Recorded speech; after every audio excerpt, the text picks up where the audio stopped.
টকা পইচাৰ ক্ষেত্ৰত কিছু অসুবিধা হ'ব নেকি ধৰক সকলো বিনামূলীয়া বুলি কৈছেনে স্বাস্থ্য বিভাগৰ লোকসকলে বৰ্তমান এতিয়া বিনামূলীয়া বুলিয়ে কৈছে কিন্তু মই দুটামান এতিয়া দৰৱ আনি দিবলগীয়া হৈছে ইমান টকা পইচাটো লৈ অহা নাই আমি ঘৰৰ পৰা বিনামূলীয়া বুলিয়ে কৈছিলে কিন্তু মই এতিয়া আনি দিবলগীয়া হৈছে টকা পইচাৰ ক্ষেত্ৰত এতিয়া আপোনালোকৰ অসুবিধা হ'ব নেকি টকা পইচা মানে কি হ'ল আপোনাৰ লৈ আহিবলৈ নহ'ল গমো নাপাওঁ যে এনেকুৱা হ'ব এতিয়া মানে CM ছাৰে যদি সহায় কৰি দিয়ে সকলোখিনি সেয়াই মানে সহায় কৰি দিবলৈ সকলোকে মানে ছাৰক অনুৰোধ জনাইছোঁ চাৰিজনকৈ লোক GMCHত চিকিৎসাধীন হৈ আছে আপোনাৰ কোন চিকিৎসাধীন হৈ আছে আৰু বৰ্তমান স্বাস্থ্যৰ অৱস্থা কেনেকুৱা মোৰ দেউতা ICUত ভৰ্তি কৰি ৰাখিছে তেওঁ একদম খুবেই সংকটজনক অৱস্থাত আছে ইমাৰ্জেঞ্চি অপাৰেশ্যন লাগিব বুলি কৈ পঠাইছিলে কিন্তু এতিয়া ডক্টৰে চাই আছে আমাক যাব দিয়া নাই সোমাব দিয়া নাই এতিয়া ডক্টৰে জানিব এতিয়া 9টা বজাত ডক্টৰ আহিম বুলি কৈছে কি কৈছে আপোনাৰ দেউতাৰ নামটো মৃদুল শইকীয়া হয় কিমান সময়ত আপোনালোকে কালি নিশা 1 বজাত পাইছেহি 1:30মান বজাত পাইছোহি হয় অভিশপ্ত কালিৰ দিনটোত কেনেকৈ গোটেই ঘটনাৰ সংঘটিত হৈছিল বা আপুনি সেইখনতো আপুনি নাছিল আপোনাৰ দেউতা গৈছিল প্ৰথম টিলিঙা মন্দিৰ যাব তাৰপাছত তেওঁলোকে বনভোজ খাব কিমান সময়ত ঘৰৰ পৰা ওলাই গৈছিল দেউতা 3:30 বজাত ঘৰৰ পৰা ওলাই আহিছিলে ওলাই আহি মোলৈ ভাইটিয়ে ফোন মাৰি আছে মই ফোনটো ৰিচিভ কৰিব পৰা নাছিলোঁ তাৰপৰা কেইবাবাৰো বজাৰ পাছত ফোনটো ৰিচিভ কৰিছোঁ ভাইটিয়ে মোক এটাই কৈছে মই বা ঠিকে আছোঁ আমি এক্সিডেণ্ট হ'লোঁ পাপাহে বোলে একেবাৰে সংকটজনক অৱস্থাত আছে মই দুজনক নিজে উঠালোঁ বুলি কৈছে 108ত তাৰপৰা 108 উঠাই মই নিজে চেঞ্চিটাইজ হৈ গ'লোঁ বুলি কৈছে ভাইটিক যোৰহাট মেডিকেলত ভৰ্তি কৰি ৰাখিছোঁ দেউতাক ইয়ালৈ পঠাই দিলে আৰু আজি এতিয়া 6টা বজাত দাদা আহি পাইছেহি দাদাৰো সেই একে সংকটজনক অৱস্থাত বুকু কামিহাৰ ভাগি গৈছে আপোনাৰ শহু দেউতা নে আপোনাৰ দেউতা গোটেই বুকু হাড়খিনি ভাগি গ'ল বুলি কৈছে ব্লিডিং হৈ গৈছে পুৰা আপোনাৰ ঘৰ বাছা গাঁৱত বছা ভৰলুৱা হয় এই গোটেই ঘটনাটো কালিৰ দিনটোত যদি আপুনি চায় তেনেহ'লে শোকাকুল পৰিৱেশ আপোনালোকৰ গাঁওখনত কি ক'ব গোটেই ঘটনাটোক লৈ বা অতিকে দুখিত যিহেতুকে কোনোদিনে নোহোৱা নোপোজা এটা ঘটনা হৈছে ভবাও নাছিলে যিখিনি লোক এটা পিকনিক হিচাপত ওলাইছিলে টিলিঙা মন্দিৰলৈ বুলিয়ে আৰু কিমান দিনীয়া পৰিকল্পনা আছিল গোটেই ধৰক প্ৰথম অৱস্থাত তেওঁলোকে টিলিঙা মন্দিৰ তেওঁলোকে চাব তাৰপাছত তেওঁলোকে বনভোজ খাব 3 জানুৱাৰী দিনাখনি ধৰক কিমান দীঘলীয়া আপোনালোকৰ পৰিকল্পনা আছিল দেউতাহঁতৰ আপুনিতো গম পায় হয় আমাৰ দেউতাহঁতৰ বহুত দিনৰ কল্পনা আছিলে যিহেতুকে ভাইটিয়ে 7 বছৰলৈকে মাত ফুটা নাছিলে টিলিঙা আগবঢ়াই থৈছিলে টিলিঙা মন্দিৰলৈ যাম বুলি এতিয়া ভাইটিও আগতে মানে 14 দিন হৈছে হাত ভাগিছে অপাৰেশ্যন হৈছিলে তাৰপৰা পুৰহি আমি যোৰহাট মেডিকেলৰ পৰা গৈছিলোঁহে তাৰপৰা ভাইটিকো লৈ যাওঁ বুলি ক'লে টিলিঙা আগবঢ়াবৰ কাৰণে তাৰ নামত যিহেতুকে আগবঢ়াই থৈছে তাক লৈ যাম বুলি কোৱাৰ কাৰণে সেই ঘটনাটো হ'বলৈ পালে পাপাহঁতকো লৈ গৈছিলে কাৰিকৰ হিচাপত লগত সিমানখিনি হ'ল টকা পইচাৰ ক্ষেত্ৰত কিছু অসুবিধা হ'ব নেকি ধৰক সকলো বিনামূলীয়া বুলি কৈছেনে স্বাস্থ্য বিভাগৰ লোকসকলে বৰ্তমান এতিয়া বিনামূলীয়া বুলিয়ে কৈছে কিন্তু মই দুটামান এতিয়া দৰৱ আনি দিবলগীয়া হৈছে ইমান টকা পইচাটো লৈ অহা নাই আমি ঘৰৰ পৰা বিনামূলীয়া বুলিয়ে কৈছিলে কিন্তু মই এতিয়া আনি দিবলগীয়া হৈছে কালিৰ দিনটোত বাইদেউ কালিৰ দিনটোত আপোনালোকে 4জনকৈ লোক আহিছিল 3জন শেহতীয়াকৈ 4জনকৈ লোক আহিছিল আজিৰ দিনটোত কোনো লোক আহিছিলে নেকি 5জন বুলি গম পোৱা গৈছে সেই যিজন লোক GMCHলৈ আহিছে গম পাইছে নেকি পৰিচয় তেখেতৰ মোৰ দাদা হয় অৰূপ শইকীয়া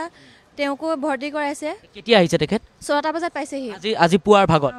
6টা বজাত পাইছে সৰ্বমুঠ গুৱাহাটীৰ মেডিকেল কলেজত দেৰগাঁৱত 5জনকৈ লোক চিকিৎসালয়ত চিকিৎসাধীন হৈ আছে ইয়াত 4জন আছে বুলি মই জনাত গম পাইছোঁ 4জন পঠাইছে আৰু তেনেকৈ গম পোৱা নাই কালিয়েতো আপোনালোক 4জন আহিছিলে কালি আমি 3জন আহিছিলোঁ আজি এজন পাইছেহি মোৰ দাদা নিজৰ দাদা হয় আপোনালোকৰ পৰিয়ালত কেইজন আঘাতপ্ৰাপ্ত হৈছে আপোনাৰ দেউতা আপোনাৰ ভাইটি আপোনাৰ দাদা 3জন দাদা আৰু নৌব আৰু এজন দাদা আছে তেওঁ যোৰহাট মেডিকেল কলেজত ভৰ্তি হৈ আছে কেনেকুৱা তেওঁলোকৰ স্বাস্থ্যৰ অৱস্থা সিহঁতৰো ভালেই মানে ইমানো ভাল নহয় আৰু সংকটজনক অৱস্থাতে আছে অলপ দুখ পাইছে ভৰি হাতত নৌবই দুখ পাইছে হাতে ভৰিয়ে গোটেইখন পেহীহঁতৰ ভৰি ভাগিছে দাদাই মূৰত দুখ পাইছে মানে গোটেই ঘৰৰ পৰিয়ালেই আছিলে জগদীশ আপুনি যদি চাই তেনেহ'লে GMCHত এক প্ৰকাৰে শোকাকুল পৰিৱেশ এই যিসমূহ পৰিয়াল এই পৰিয়ালসমূহ কিন্তু পেটে ভাতে খাই থকা এসমূহ পৰিয়াল আৰু এই পৰিয়ালসমূহৰ এটা দীঘলীয়া পৰিকল্পনা আছিল তেওঁলোকে প্ৰথম অৱস্থাত টিলিঙা মন্দিৰ যাব তাৰপাছত তেওঁলোকে ডিব্ৰুগড়ত সকলোৱে প্ৰীতিভোজ খাব আন এজন আছে মই তেখেতৰ লগত কথা পাতিবলৈ চেষ্টা কৰিম আপোনাৰ কোন হয় আৰু ইয়াত বৰ্তমান সময়ত আৰু এজন লোক আজি পুৱাৰ ভাগতে আহি উপস্থিত হৈছেহি তেখেতৰ অৱস্থা কেনেকুৱা বৰ্তমান আমাৰ বাইদেউ আছে কুলুমণি শইকীয়া আৰু আপোনাৰ ভাগিনজনী আছে পুবাৰে সেই পিটি শইকীয়া কেনেকুৱা বৰ্তমান স্বাস্থ্যৰ অৱস্থা স্বাস্থ্যতা অৱস্থা মানে বাইদেউ ভাগৰ ইমান হেৰিও নহয় ধৰক ভাল বুলিও ক'ব নোৱাৰি তথাপিও ডক্টৰে আহি ৰিপৰ্ট চাই মানে জনাম বুলি কৈছে কি কৰে ভাগিনজনী আপোনাৰ সৰু ভাগিনজনী প্লাষ্টিক চাৰ্জাৰী কৰিব লাগিব বুলি কৈছে ডক্টৰে প্লাষ্টিক চাৰ্জাৰ কৰা হৈছে নেকি কণমানি 7 বছৰীয়া কণমানিজনী মানে হোৱা নাই ছাৰে জনাই মতে আপোনাৰ মানে এইটো খৰি আছেতো সেইটো মানে জামৰিব লাগিব বুলি কৈছে তাৰপিছতহে মানে প্লাষ্টিক চাৰ্জাৰী কৰিব পৰা হ'ব বুলি কৈছে ছাৰে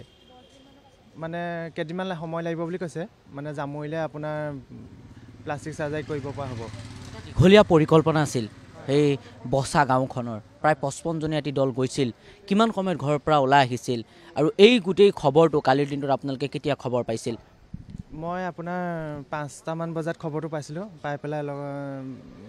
লগালগ ঘৰৰ পৰা গৈছোঁ আপোনাৰ খবৰ পাই গৈ দেখিছোঁ আপোনাৰ মানে 4জন তাত মানে আমি গৈ পোৱালে 4জন তাত ডেথ হেৰি ঢুকাইছে মানে বাকী আপোনাৰ ধেমাজি হস্পিটেল নিছিলে আৰু আপোনাৰ হেৰি যোৰহাট মেডিকেললৈ নিছিলে পৰিকল্পনাটো কিমান দিনৰ আছিলে ধৰক বচা গাঁৱৰ সকলো লোক যাব সমূহীয়াভাৱে সকলোৱে তেওঁলোকে টিলিঙা মন্দিৰ বছৰটোৰ হৈ আশীৰ্বাদ গ্ৰহণ কৰিব তাৰপাছত তেওঁলোক যাব প্ৰীতিভোজ খাব কিমান দিনৰ পৰিকল্পনা আছিলে মই ধৰক ইমান সেই বিষয়ে নাজানিম বাৰু মানে তথাপিও মানে কি আমাৰ ঘৰ হ'ল আমাৰ দোলাখৰীয়া আৰু বাইদেউহঁতৰ ঘৰ হ'ল বচাভোলাত মই ইমানখিনি মানে বিষয়ে নাজানো বাৰু